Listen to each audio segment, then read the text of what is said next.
Alright, hear me out. There is one heavily overlooked anime with just 7.9 score that's probably gonna end up being one of the best manga adaptations of all time. This is a story about a blonde elf mage, a dwarf, a human hold up, it's not Frieren.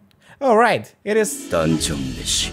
Ah, Dungeon Meshi. Dungeon Meshi, or Delicious in Dungeon, is an anime adaptation of the manga written by Ryoka Kui, who has proven herself as an amazing writer and just a wonderful artist. Like seriously, she is so good, and this is just a fraction of what she does.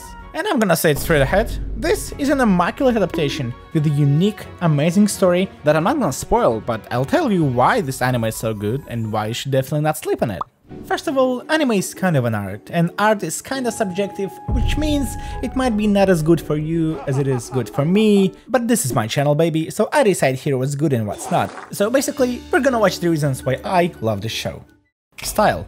Oh boy, it is wonderful. It stands out among this average anime style, and I'm not sure how to explain this, but it's like the author really put her heart and soul into it, which she certainly did, hence it's so good. And just so you understand, the author, Ryoko, just as a part of bonus content, regularly draws different characters in different styles, poses, clothes, genders, even in different races, so it's quite obvious that she's in love with her own creation and has a passion for drawing. Or to put it another way, the author is a crazy motherfucker who came up with her own style as a result of hard work and dedication. Animation. It's top-notch, it's very well done. It's creative, it's funny, it fits the style, sometimes it's exaggerated, sometimes it's crisp, but it's never the 2016 Berserk animation. God damn was it bad. It actually reminds me of Avatar: The Last Airbender, which I'm currently rewatching, by the way, pure joy. And I'm genuinely shocked there is no CGI yet. And you know what? I'm not gonna shoot on 3D. Sometimes it's barely possible to animate some scenes without CGI, and besides that, it allows saving so much time and money. For example, I can totally justify 3D in this scene from Chainsaw Man, but can you justify this? Yeah.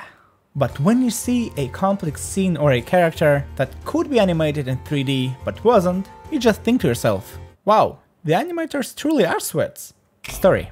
Oh, this is what you've been fooled by! You might have thought this was just a weird-ass cooking anime show. Food Wars knockoff, Hell's Kitchen prequel. Meanwhile, it's cooking up some wild story. I'm not kidding, it has a great story that's gonna get better and bigger, just like a snowball. But not big enough to confuse everyone, like, you know, the ideal size big. Characters. I personally find it to be one of the strongest sides of this story. They are all different. Everyone has their own story and motives. They are relatable and well written, and you get to like them real fast.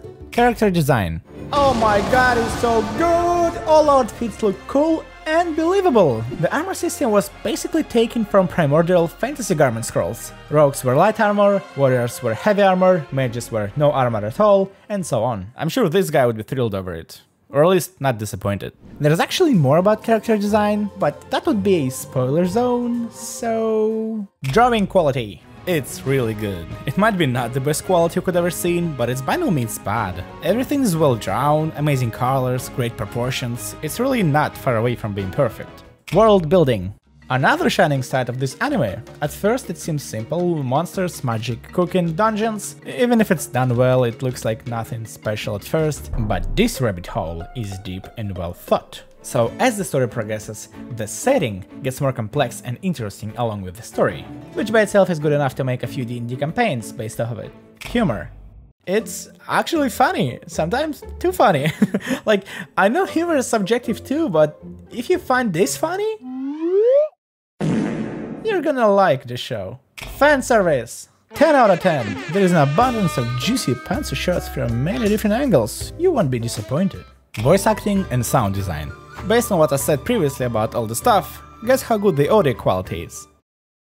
This shit is real good.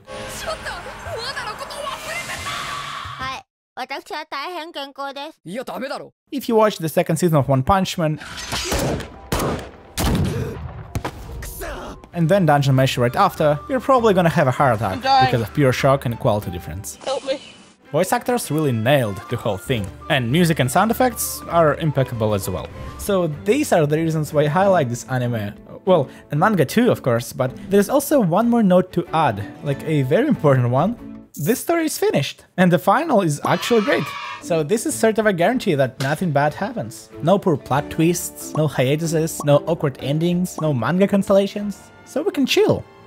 Unless it receives a promised Neverland treatment, which I hope it doesn't. And unlike, let's say, Frieren, this story is finished, as I said before, and we know, well, I know, how it's gonna end. Which is actually huge, because we don't know if Frieren is gonna end up being an absolute masterpiece or a stinky flop like Mushoku Tensei. Maybe stinky flop is a bit harsh way to describe it, but the story in the light novel went absolutely downhill, in my opinion. Well, the second season was a significant downgrade as well, though the first season was an absolute blast. So why? Why does it have a 7.9, a relatively weak score, when this has a pretty decent score? Because people are stupid, god damn it. And, well, I don't know, maybe it starts kinda slow and people don't really know what they're dealing with. That could be the reason, yet I still think it deserves a much better score. Like, look at this, solo leveling has 8.4 and I think it's nowhere near as good as Dungeon Meshi. Yeah, the manhwa is pretty straightforward yet kinda fire, but the anime? I don't know. I just don't feel anything while watching it, you know? Like, it doesn't have this secret cooking ingredient called love in its formula, sorta. I mean, it's not bad, it's a fine watch and I watch all episodes. It's just a little overrated due to its strong-looking origin. Meanwhile, Dungeon Meshi has too, a strong manga score of 8.5. And I know, I shouldn't take my Animalist rating way too seriously, but it still reflects what a lot of people think, even if sometimes it's definitely overrated or underrated. Actually, before I started making this video, the anime score was like 7.7 or even less, and I didn't even want to start watching it because I thought it was poorly adapted. Oh boy, was I wrong. And now, the score is almost 8, which means people are waking up.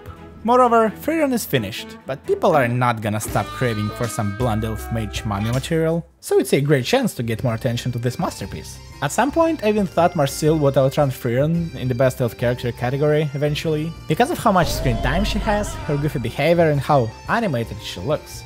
Until this episode dropped, and I was like, nah, there's no chance, sorry Marcille. But I'm gonna use my magic powers and make a prediction that by the end of this season, the score is gonna be like 8.5 or something close to it. And honestly, I still think it is low. Not so many titles have a unique style, a good setting, good writing, a proper ending, because a lot of stories do not have any ending whatsoever. And here's Dungeon Meshi, that checks all the boxes. Really, it is such a wonderful story, and I strongly recommend giving it a chance, especially if you like fantasy. And even if you don't, there's plenty of good stuff such as cool tips for dog owners, nice cooking recipes, and more. Anyway, thanks for watching, and subscribe to my channel.